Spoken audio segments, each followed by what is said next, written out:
I don't know if Steven was up. YouTube is live. All right, viewers and listeners, we're getting rocking and rolling here. You confirm LinkedIn if you can there, J-Dubs. I'm seeing YouTube live and I'm seeing Twitter up and running, J-Dubs. Take a look at the screen for today's headlines. Take a look at the screen for today's headlines. A lot we're going to cover on the program. I've gotten feedback from a lot of parents on what we covered last week with some of the drug issues at Monticello High School. One mom in particular sent me a message and let us know that her son, who goes to Monticello High School, he's an underclassman. Underclassmen have, if they get a waiver signed by their parents, the ability to leave for lunch during school hours. I just find that absolutely bewildering that you will allow a 9th and 10th grader to leave school grounds for lunch. And this particular mom said there's a sense of pressure for the parents to sign the waivers because so many kids are being allowed to leave school grounds and they will be left, their child, potentially alone at their lunch table if the waiver is not signed. So we'll talk the peer pressure of parents, the peer pressure parents are feeling to sign a waiver, even for 9th and 10th graders, to allow their students to leave grounds, to leave campus, to leave school. I mean, it's just crazy that 9th and 10th graders are leaving for lunch at a local high school, at local high schools, plural. We'll talk on today's program, ladies and gentlemen, about CRHA establishing fair market rents for 2025. The fair market rents that are being established by CRHA may surprise you. They surprised me. Now remember, some of the CRHA, Charlottesville Redevelopment and Housing Authority rents are subsidized. And because they are subsidized, they are a price point each month that is completely different than what their fair market rent establishment indicates. But still, these CRHA 2025 rents go a long way in determining market value. I know many, this is frankly what the renting of housing is our primary source of income here. The renting of real estate is our primary source of income at the Miller Organization. So I want to unpack this on today's program. I also am very excited to highlight that John Vermillion is going to join us on the program tomorrow at 12:30. John is the president of Charlottesville Sanitary Supply. This business on East High Street is in the middle of its 60-year anniversary. 60 years in business, quite a milestone. John is also was awarded, was it in 2023, Judith, the Small Business Owner of the Year Award from the Chamber of Commerce? I think so. He's going to join us tomorrow to highlight the challenges, the trials and tribulations of running a business in Charlottesville and Albemarle County in Central Virginia. We'll hear it from the mouth of a owner of a business that is now 3 generations. His father started it. He's run it since he was a kid. Now his son, who's 28, is running Charlottesville Sanitary Supply. Very excited for that interview. We'll talk on this program tomorrow, the first time that Charlottesville City and Albemarle County Planning Commissioners will meet for the first time in 6 years. That should very much flabbergast you that planning commissioners are meeting for the first time in 6 years tomorrow, ladies and gentlemen. We will talk Carter Bank. This bank, guys, is owed $57.2 million in interest income. West Virginia Governor Jim Justice and his family of companies owe this bank, Carter Bank and Trust, $57.2 million. A Martinsville bank that has a branch here in Charlottesville. We'll talk about that on today's program. Multiple branches here in Charlottesville. A lot we're going to cover, and I'm going to ask you this question. What happens if Tony Bennett's team finishes the season with 7 straight losses? They have lost 3 straight now. They are not favored to win a single ball game. They got pummeled by North Carolina 41-14. We saw players quit. We saw players and coaches argue on the sidelines, and we saw a team allow 10 sacks. If this team finishes with 7 straight losses, it's riding a 3-game losing streak right now, and it finishes the campaign with 3 ranked opponents and a trip to Blacksburg. If it finishes with 7 straight, does Tony Bennett save his job? We'll talk about that on today's program. Judah Wickower, yours truly, Jerry Miller, the Monday edition of the I Love CVille show. Judah, we can rock and roll when you're ready. Quiet on the set.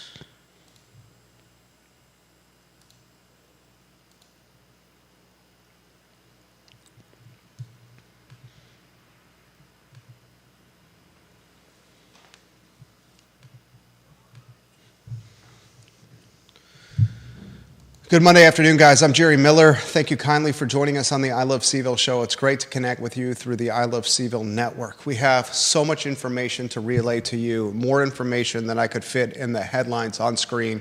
We call it the rundown. I have a couple of programming notes I want to relay to you first. On tomorrow's program at 12:30 p.m., John Vermillion will be in studio. He's the president of Charlottesville Sanitary Supply on East High Street. His family owns that building on East High Street. His family's business, which is 3 generations strong, has 60 consecutive years of operational activity in this community. 60 straight years of running a business called Charlottesville Sanitary Supply. His father started the business 60 years ago. Right now, John's son, Andrew, is working in the business as the vice president of sales. They own a valuable piece of real estate, the family does, on East High Street, and their business has proudly served this community for 60 straight years. We were over there this morning having conversations with John, with Andrew, and his customer base. I was very impressed, almost heartwarmed by the conversation I saw with John and Andrew and their customers. It's so far from transactionary and so much more representative of friendship and human connection. Interesting tidbit I learned today. The sign outside Charlottesville Sanitary Supply is 70 years old. It was formerly the Brown's Dry Cleaners sign. And I believe he mentioned to us, we can weave Judah Wickower in, you were in that conversation as well. Was there a penguin on the Brown's Dry Cleaner sign? Yeah, there was a penguin, and that was because they had a, cold coat storage? Cold coat storage, specifically for furs. Yeah. So 70 years ago, where Charlottesville Sanitary Supply is now on East High Street, Brown's Dry Cleaners ran their operation. And Brown's Dry Cleaners, a service they provided the community, was storing expensive coats like furs and minks. Mm-hmm. And they would do it in cold storage.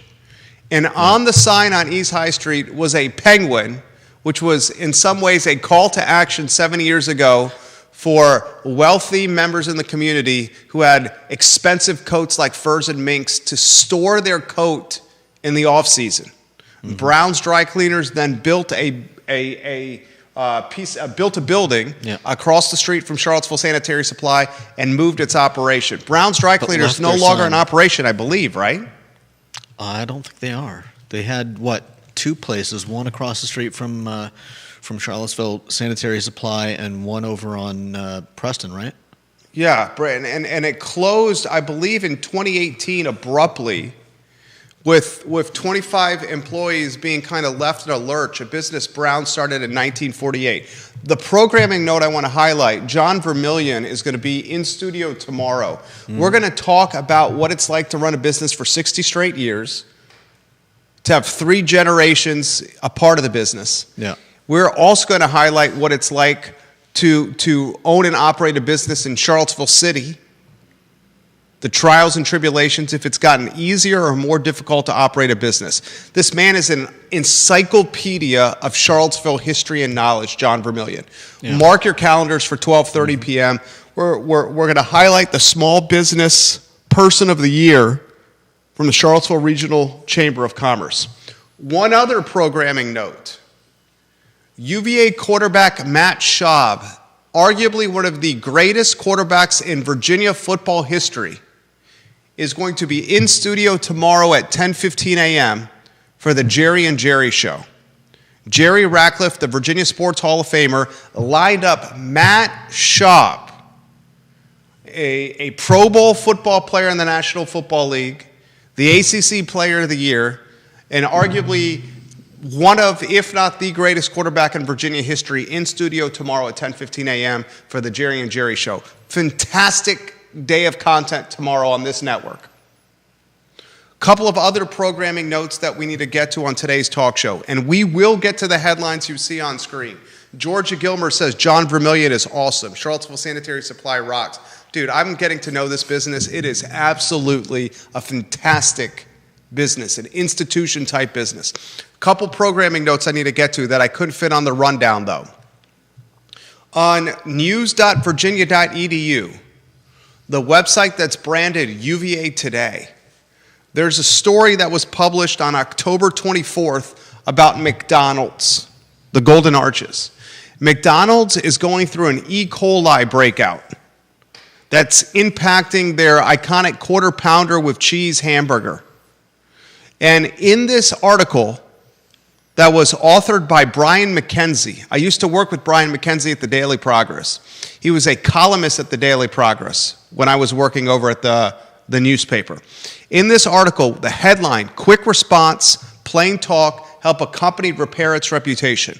I want to read 2 or 3 paragraphs from the UVA Today news.virginia.edu article, headline, "Quick Response, Plain Talk, Help a Company Repair Its Reputation." I'm going to read verbatim, and then I'm going to say this. After I read verbatim, Judah, I want you to give me immediately what you think about after I read these paragraphs, okay? All right. Verbatim, Brian McKenzie, UVA Today, Virginia, news.virginia.edu. When E. coli bacteria lurking in their quarter pounder hamburgers struck down McDonald's customers this week, the company immediately pulled the product off menus, released statements addressing the problem, and made executives available to the media. Those steps are exactly what the company needed to take to overcome the possible loss of reputation, trust, customers, according to a UVA expert. It's equally important to communicate with employees to maintain trust as well. I'm going to continue reading. Quote, "You've already seen the impact on the firm's stock price. How long the crisis continues can also determine the extent and potential negative impact on reputation, brand, and business," said Marcia Pence, an associate professor of commerce with the McIntyre School of Commerce. She continues, "With a firm such as McDonald's that is woven into the daily fabric of millions of customer lives, the need for the firm to explain its situation clearly to reduce uncertainty in customer minds is vital." They highlight in this article that McDonald's immediately communicated with customers, made its executives available to the media, and in plain talk spoke to the world about the problems that they were having. I go to you, Judah, and say, what immediately jumps out at you about this? I mean, this is good advice for pretty much anyone in Charlottesville who's recently been in some type of a scandal or blow up. PR crisis. Bingo, Judah Wickhauer. The first 4 or 5 paragraphs of this story on news.virginia.edu is advice or strategy that Jim Ryan or Dr. Matthew Haas should follow. No doubt. Plain talk, quick communication, making themselves readily available to the media. Jim Ryan is in a PR crisis of significant proportions. Again, one you can argue is a PR crisis that very few, if any, university and college presidents are facing currently in 2024. Dr. Matthew Haas, superintendent of Albemarle County Public Schools, is hiding behind lieutenants and middle management, vice principals and principals, offering 3 and 4 paragraph vaguely worded emails to parents about drug overdoses happening at high schools within the Albemarle County Public Schools. It wasn't until this talk show last week highlighted what was happening that Matthew Haas was forced to respond. I would encourage President Jim Ryan and Superintendent Dr. Matthew Haas to read the article on UVA Today about how McDonald's is managing an E. coli breakout from a public relations standpoint. It's a case study of what to do, rather what they are doing, which is what not to do.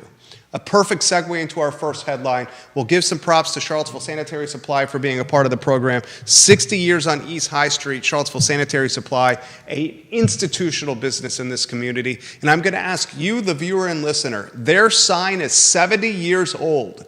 Give me a sign in Charlottesville City, signage, a sign in Charlottesville City that is older than 70 years old. I would love to learn.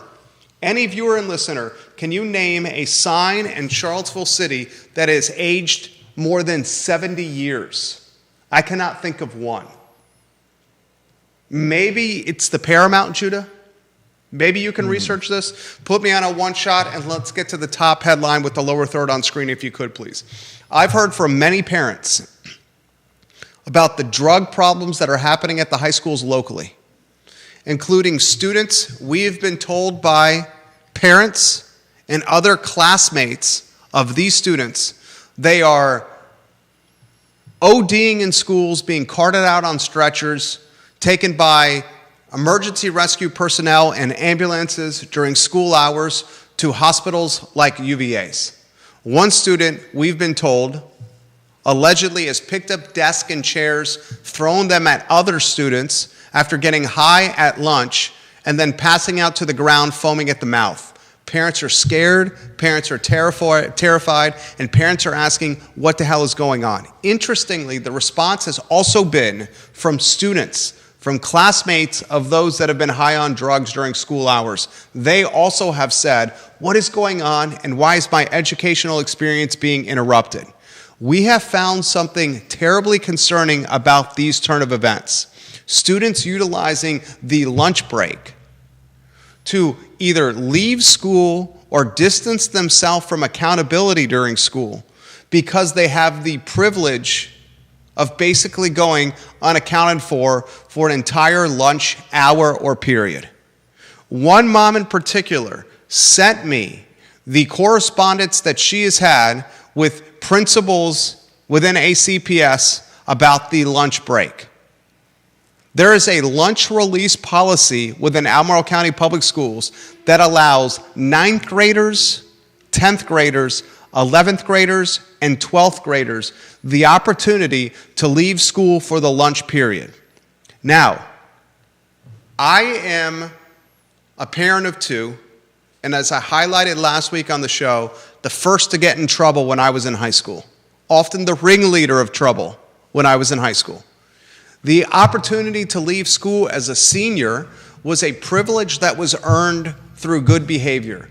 I have no problem with seniors in high school leaving for school if their report cards, their grades, and their behavior warrants it.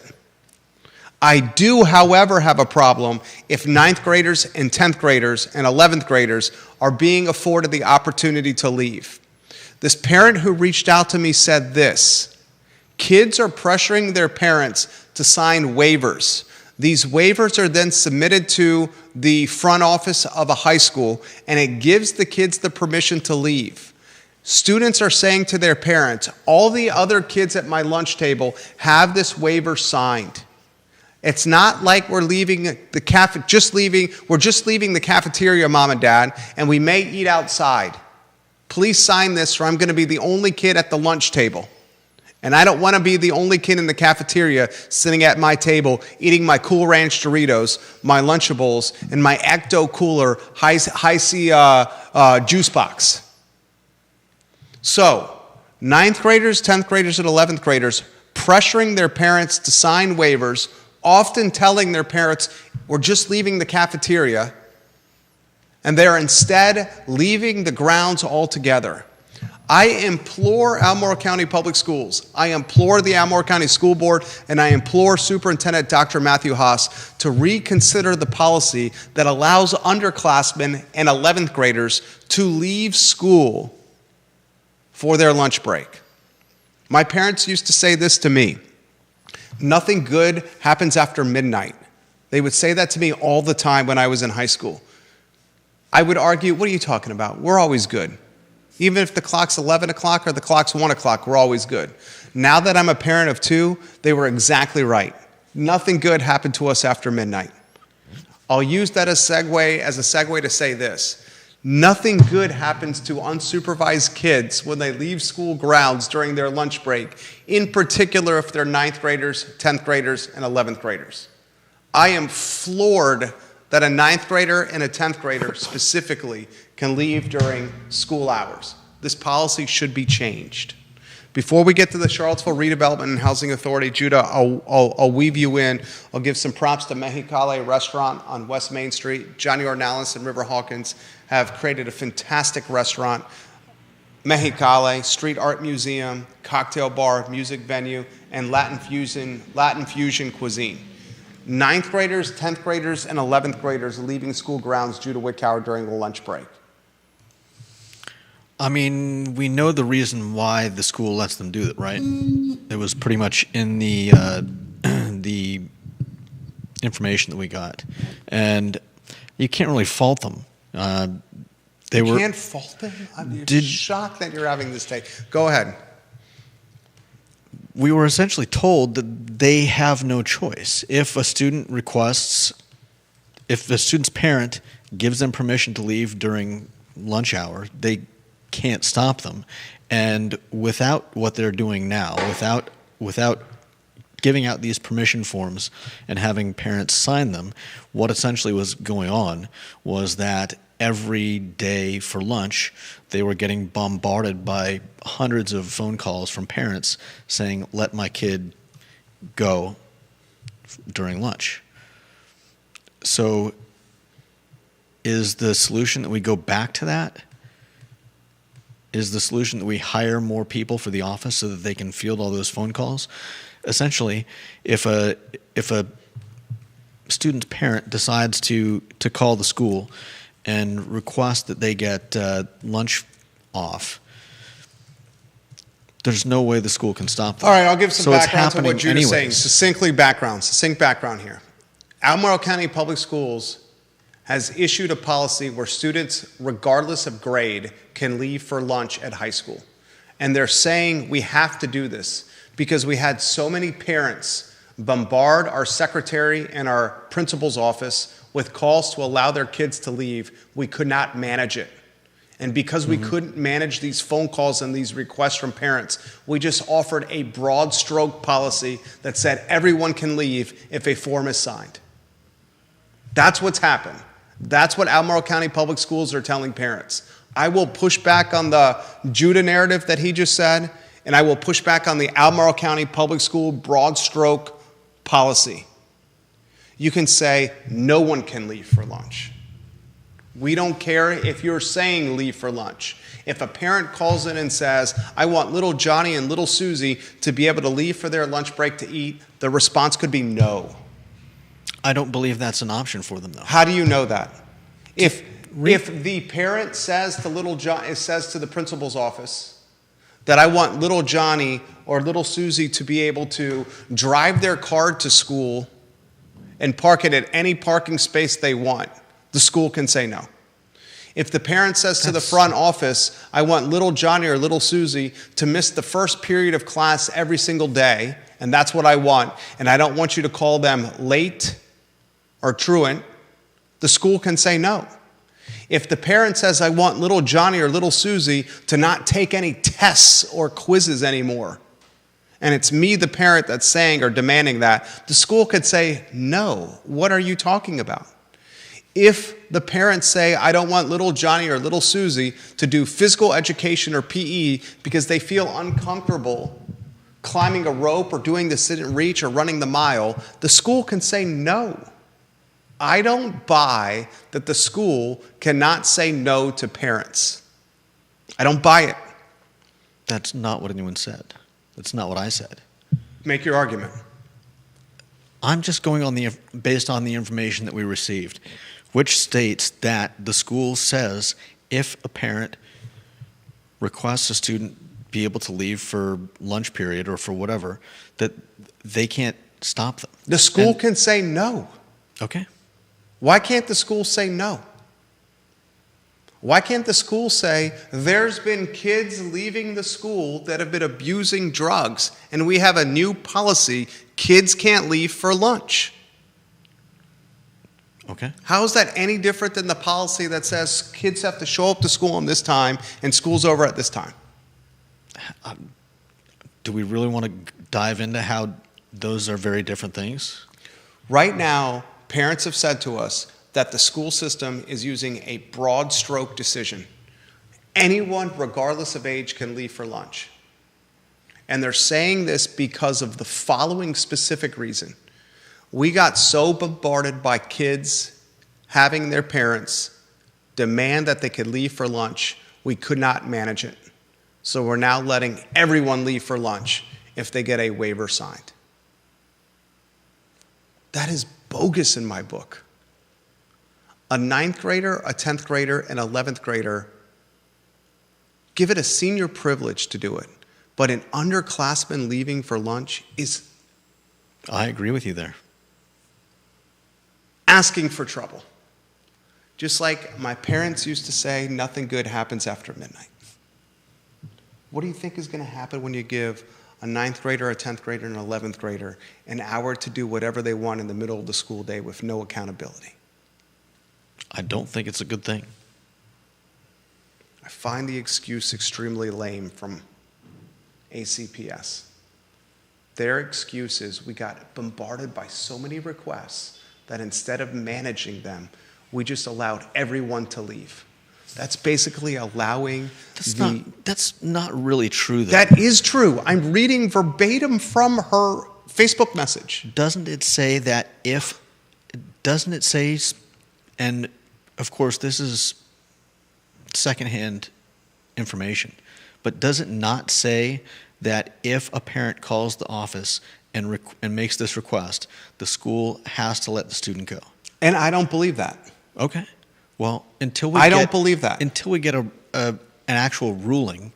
If a parent calls the office and says, I don't want my kid taking geometry class, how is that different, Judah? You're not arguing in good faith right now. How am I not arguing in good faith? You're basically saying the school is basically making this call. Parents called the principal's office and said, we don't want our kids staying in the cafeteria. And the school bent over backwards and let the kids leave, right? You're using I don't know, you're saying they bent over backwards? Okay, I'll rephrase. According to the comments we've gotten from moms who have signed the waivers, parents called the principal's office and said, we want our kids to leave for lunch and not eat lunch in the cafeteria.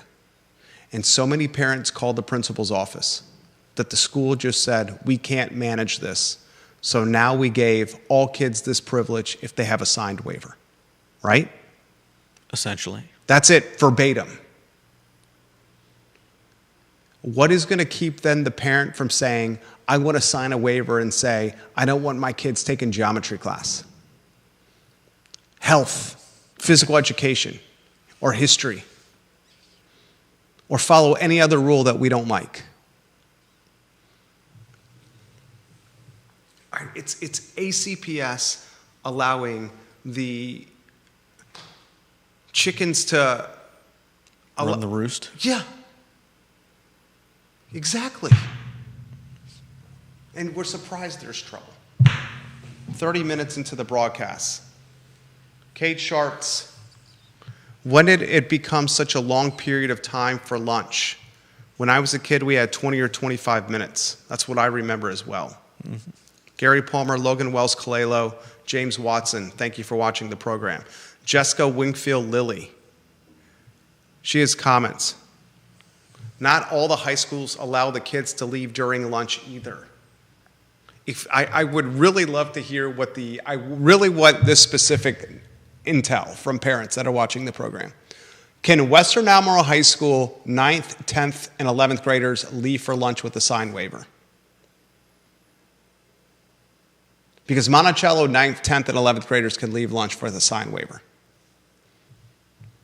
Suzanne Daly says, these kids are minors. She says only students who are 18 plus should be able to leave unless a parent physically checks them out of school. This is a liability. The school is responsible for kids during the day, and if they are leaving the premises, the school cannot monitor or control what happens to them. Suzanne Daly, a voice of reason right there. I would tend to agree. A voice of reason, Suzanne Daly. We're surprised that kids are ODing during school hours. Jessica Lilly, and the question of the week from ACPS this week is, should they discontinue use of backpacks because of gun violence? Is that what we should be focused on currently? She's sarcasm there. Absolutely not. Absolutely not. Yeah. I will bet you $100. I'll bet you $500 that there's not a private school in Albemarle County or the city of Charlottesville that will allow a 9th grader to leave for lunch every day. Not a single one. And if anyone made that request of the private school, they would say, "Are you kidding me?" Absolutely not.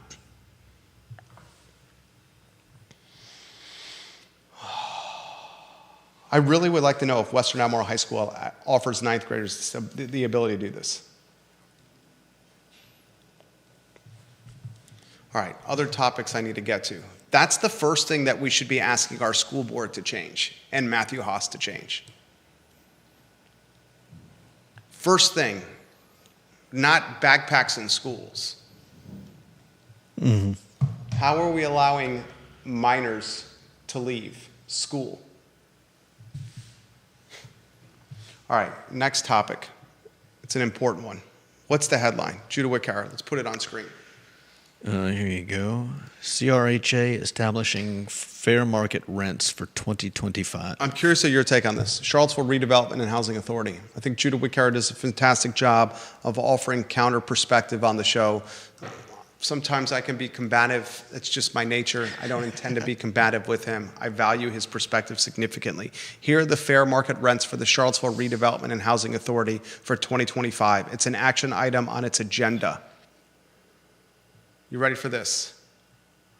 A one-bedroom, no, first let's talk about a studio apartment. A studio apartment, the fair market rent for 2025, $1,544. A one-bedroom, $1,635. A two-bedroom, $1,901 for a two-bedroom. A three-bedroom, $2,370. A four-bedroom, $2,883. A five-bedroom, $3,315. It's important to highlight this. The CRHA and Sean Tubbs has got great reporting on this. A lot of these rents are subsidized through the U.S. Department of Housing and Urban Development, HUD, and its voucher program. So while it has rents for a one-bedroom at $1,635 a month, a two-bedroom at $1,901 a month, a three-bedroom at $2,370 a month, a four-bedroom at $2,883 a month, and a five-bedroom at $3,315 a month, these are subsidized by vouchers, and CRHA administers 681 vouchers in total. I'm so curious of your take on this, because I think my take may surprise you. CRHA putting a three-bedroom at fair market rent of $2,370 a month. These do seem fairly elevated, especially a studio for $1,500. $1,544. Yeah, and so you're saying that that by them setting prices, they're essentially creating comps in the city for what they're setting the market. Yeah. Keep going. And then they're obviously applying vouchers, and I'm sure other discounts as well, depending on the people that end up in some of these places. They'll get housing assistance. So, I mean, are these too high? Are these setting the example for the rest of Charlottesville? John Blair, I'm going to get to your comments on LinkedIn. Deep Throw, I'm going to get to your comments on Twitter. The CRHA is setting the rental prices, or should I use comps, for much of the area. You know what's intriguing? I highlighted this to start the program. The Miller Organization, the holding company of all our subsidiaries here, VMV Brands, I Love Sebel Real Estate, Charlottesville Business Brokers, Blue Ridge Venture Fund, the executive offices we have, 24 of them. How we make our main source of income is renting real estate, office and residential. Yeah. Some of it's listed at ilovesebelrealestate.com. Not all of it is. One of our pieces of property is a 3-bedroom, 2-bath condominium. The 3-bedroom, 2-bath condominium has monthly rent. It's managed by a property manager locally. I don't manage this particular piece of property. This piece of property has monthly rent for a 3-bedroom, 2-bath at $2,350 a month. She picked the monthly rent, the property manager. Yeah. The CRHA suggestion for a 3-bedroom is $20 over. $2,370 a month. She picked a price point that was $20 less a month than what CRHA is suggesting the rent should be for a 3-bedroom. Yeah. We have organizations like CRHA, the Charlottesville Redevelopment and Housing Authority, like Habitat for Humanity, like Piedmont Housing Alliance, that own vast portfolios of real estate. CRHA is one of the most significant holders of real estate in the city of Charlottesville, rental real estate. Piedmont Housing Alliance and Habitat for Humanity are developers of real estate. Legitimately, they're developing the Carlton Mobile Home Park with a bridge loan from the city. These organizations are screaming about housing affordability. They're saying there is no affordability. They're screaming affordability in Charlottesville when it comes to housing is causing the community to gentrify rapidly and quickly. Yet the CRHA is establishing rents and comparables for other private owners of real estate in the community. I am very curious after reading Sean Tubbs' reporting if my property manager for this 3-bedroom, 2-bath that has no debt on it, no mortgage on it, if she utilizes this kind of data and metrics to set the rent for our condo. Yeah. It just, you unpack it with however you wish. So when it's, when it's individuals, when it's programs, when it's when it's people using a program that is essentially. He's talking about third-party software that helps real estate owners determine the monthly rent of their holdings. Yeah, often by coordinating around an area. It's the same way that hotels set rents for their hotel rooms. Yeah. And no difference than using, is it Travelocity? How is that no different? Hotels and availability on hotel rooms, you can search a travel internet site that aggregates prices together. And some folks make the argument that these third-party softwares, all they're doing is driving up rents for their clients that pump their holdings, their hotel rooms, their apartments, their housing into the software to find values or tenants or room renters. Okay. Deep Throat has commentary here.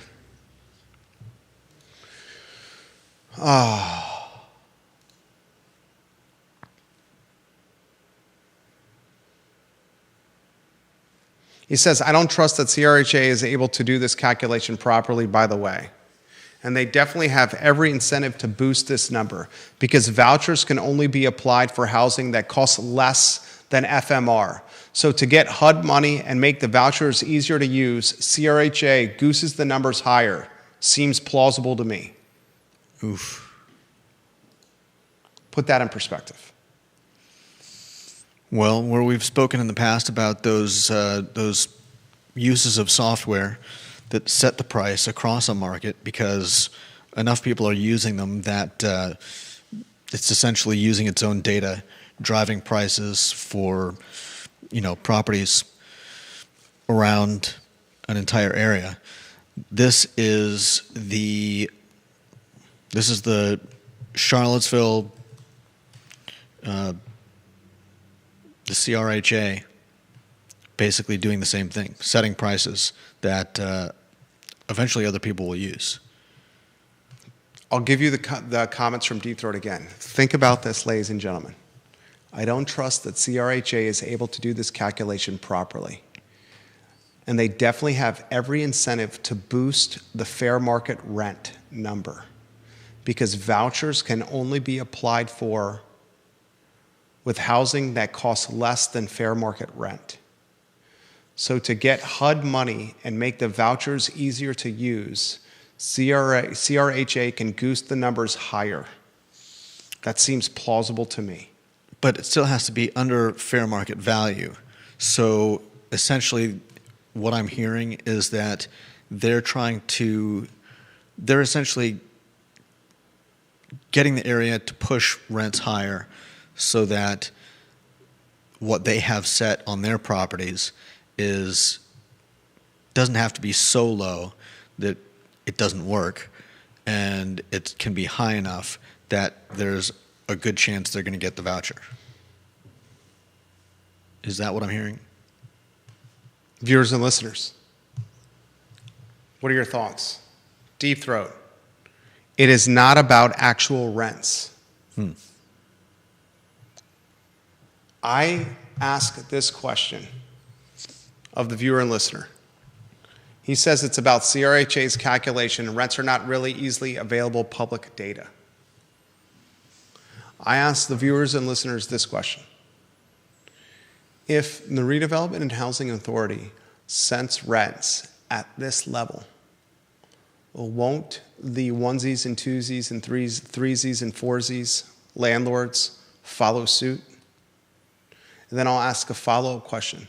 If rents are set at this level to secure subsidy on the back end, are they not a driver of the unaffordability in the community, especially as one of the largest rental managers of real estate in the community? Yeah. Think about that. Mm-hmm. It's kind of crazy. I would challenge anyone in this community to find a real estate portfolio that is as vast as CRHA's. There's a few out there, but only a few. Mm-hmm. Comments coming in via LinkedIn. I asked you in the beginning of the show, which sign is older than the Charlottesville Sanitary Supply sign that's 70 years old? John Blair says, the old Virginia Fried Chicken sign by Wayside Fried Chicken is older. He said, also in 1926, the Virginia Supreme Court upheld school division regulations that prohibited children from leaving school to eat lunch at home. This case is Flory versus Smith. The issue is literally 98 years old. And he says, all the school division has to do is adopt a policy that does not permit students to leave school grounds for lunch. Bingo. Exactly what I said. Fair enough. That's what I like to hear. Exactly what I said. But Monticello High School is choosing instead to choose not to manage the bombardment of requests from parents with its principal's office by saying, oh my God, the phone's ringing too much.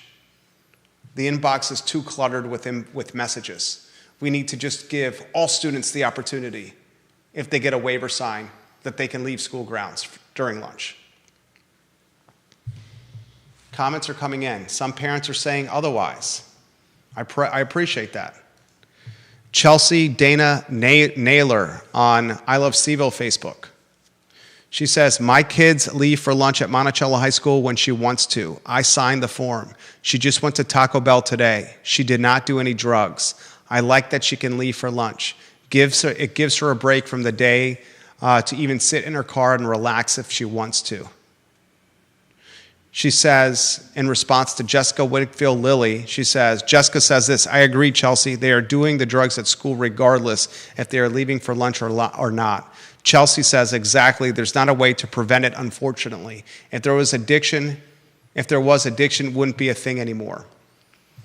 I would respond, and I appreciate all the folks offering commentary on this. From my standpoint, if a school knows that students are leaving for lunch and using that period and time away from school to abuse drugs and then returns to school, perhaps the privilege should be revoked across the board. When I was on a team, when I played travel soccer, year-round travel soccer, Williamsburg Soccer Club, one of the hardest things you're ever going to do as a parent is when your kid says, "I want to be on a travel soccer team or a travel sports team that does it year-round."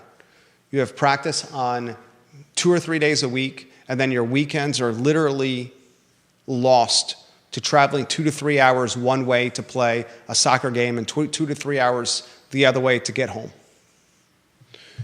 This team was a competitive team of athletes that played collegiately soccer. If someone on the team did not uphold his responsibility for the team, it wasn't that individual that suffered alone. The entire team suffered. If me as a center midfielder did not do what I was supposed to do with moving the ball from the defense to the strikers, I had to run suicide sprints in practice, the next practice, and so did everyone else on the team.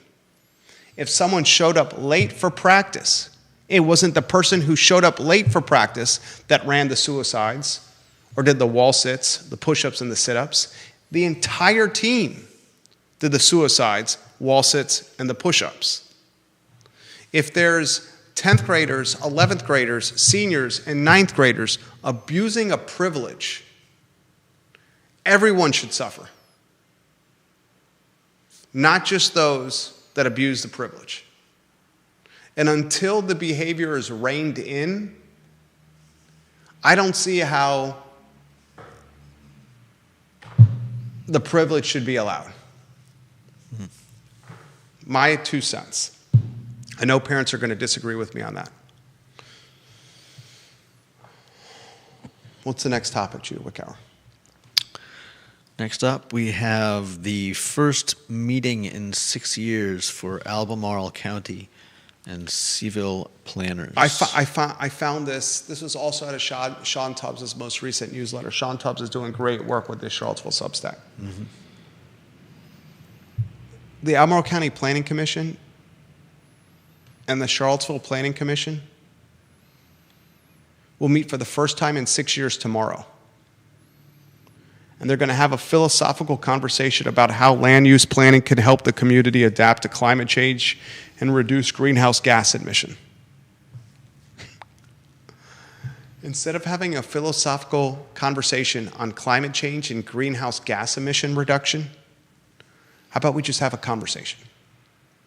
How about we just have conversations like this? There's the Charlottesville Area Transit, a bus system that runs in Charlottesville and Albemarle County.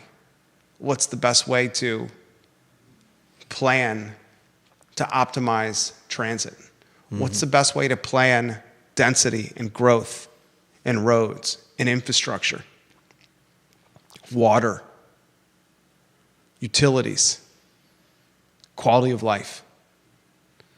The fact that planning commissioners, the people that do the planning for their jurisdictions, have not met for 6 years, and there are jurisdictions that are adjacent to each other, is absurd. Mm-hmm. It's absurd. And Sean points out that in some ways, for instance, coordinating individual projects that are right on the border. Has anyone noticed the complaints that have happened on the east side of town with Interstate 64, Pantops, and the bypass by Keswick and coming down Freebridge. Traffic over the last month has been so snarled on 64 and the bypass coming down Pantops through the Freebridge that folks are so late to work or to school because they're just sitting in traffic. Mm-hmm. We have so many indications in this community of Albemarle County and the city of Charlottesville not working seamlessly together. And the fact that the planning commissioners have not had a meeting in 6 years is a microcosm of so much piss-poor communication, piss-poor project management, infrastructure management, transportation management, density management, and quality of life improvement. You give me a line of business or a silo of business or a niche of business where the CEOs or the decision makers go 6 years without meeting. And I'll give you a niche or a silo of business that isn't in business for that much longer. Yeah. 6 years. Mm-hmm.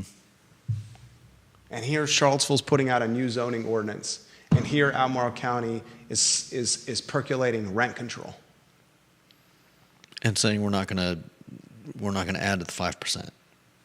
Expand the development area. Yeah. I don't think the development area should be expanded by Albemarle County. You The don't real think it should? estate agents that listen to this program, Neil Williamson disagrees with me on this. The real estate agents certainly disagree with me. I do not think we should expand the development area in Albemarle County. It's 5% right now. Until that 5% is maximized, and until we start prioritizing things like schools and roads and infrastructure, we should not add more density in housing and rooftops. And the organizations like Livable Charlottesville, Stephen Johnson and Matthew Gillikin's group that keep screaming housing, housing, housing, we want more housing and then we'll figure out the infrastructure later, I push back on them and say, stop talking. We have to get kids out of learning in trailers. They're learning in trailers right now at Western, at Monticello, at Albemarle High School, at Charlottesville High School. And until students get out of educational villages, educational huts, learning huts, they're trailers, folks. Until we get them out of trailers, until we have enough buildings for kids to learn in classrooms where classroom sizes are not beyond saturated, we should say put more housing out there for more people to live in our community. Until someone can go from Keswick to Charlottesville without waiting in traffic for 55 minutes or 1 hour one way, we should add more people to the community. If you do, you're going to become Fredericksburg or Northern Virginia. Fredericksburg or Northern Virginia. Sit in that traffic and see what it does to quality of life and see what it does to morale. Every day. Next headline, please. Next up, we are back to the oldest signs in Charlottesville. I don't have this answer, and I'm hoping the viewers and listeners can help me out. Yeah, no doubt. The Charlottesville Sanitary Supply sign is 70 years old on East High Street. John Vermillion, president of Charlottesville Sanitary Supply, in studio tomorrow. Going to be a fantastic interview. John Blair said the Wayside sign. How old is the Wayside sign? That's a great question from John Blair. Can you figure that out? I don't know how we would be able to figure that out. Give me a sign in Charlottesville, a sign that is 70 years older or more. Wait till you hear the history of the sign tomorrow. Wait till you hear from John what it's like to run a business for 60 years in Charlottesville City. From the Chamber of Commerce Small Business Person of the Year. I'm curious of the Paramount sign. I'm curious of the Miller's sign. I think wasn't Miller's a drugstore before it became a bar? I don't know the answer to that. I want to know what sign in the city of Charlottesville is older than 70 years old. Have that sincere question. Does it have to be a freestanding sign, or are we talking about just the sign on the front of a building? Any sign for me. Any sign? Yeah. Wahoo 89 in Tennessee. Why are we negotiating with minors? They are minors for a reason. The adults are supposed to be in charge, not the kids. Leaving for lunch should be a privilege for seniors. Give me a sign in the city of Charlottesville that's older than 70 years old. I sincerely want to know that question. I love Charlottesville history. What's the next headline? Oh, two quick ones for you before we go. The governor of West Virginia and has Carter Bank and Trust in a tight spot. Carter Bank and Trust said last week, this according to Cardinal News, that the amount of interest income it has lost from past due loans owed by West Virginia Governor Jim Justice and his family has risen to $57.2 million. $57.2 million. That's up $8.8 million since last quarter. The Martinsville-based bank said it had missed out on $48.4 million in total interest income since mid-2023, when it placed a Justice loan portfolio totaling more than $300 million in non-accrual status. Non-accrual status is when loans don't earn interest because payments are not made.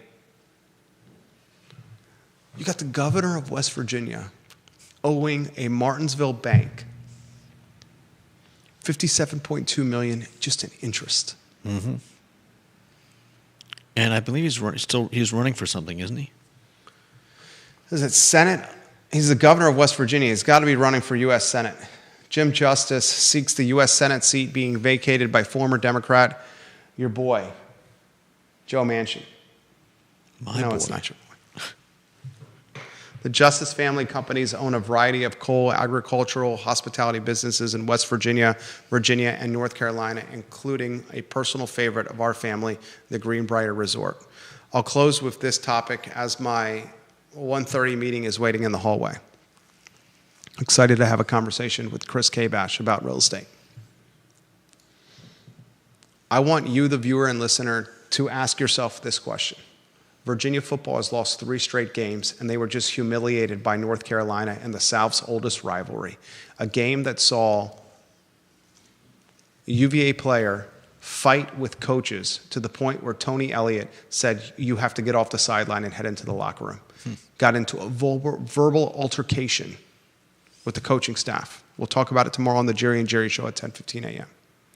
If Tony Elliott's football program loses 7 straight games, they've lost 3 right now, there's 4 games left.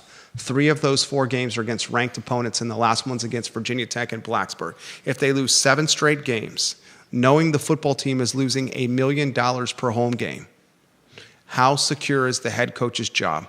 He's making more than $4 million a year. In his first season, he won 3 games. In his second season, he's won 3 games. And right now, on paper, it would suggest that it's 4 games won in his third season. That would mean a total of 10 wins in 3 years, more than $4 million of earned income in a program that's losing $1 million per home football game. Apathy and morale at an all-time low with this program. I'll say it once, I'll say it again. I think the athletic director at the University of Virginia, Carla Williams, is going to have 2 national coaching searches for her 2 most prominent teams in the department, men's basketball and football. It's the Monday edition of the I Love CVille show. Thank you for listening.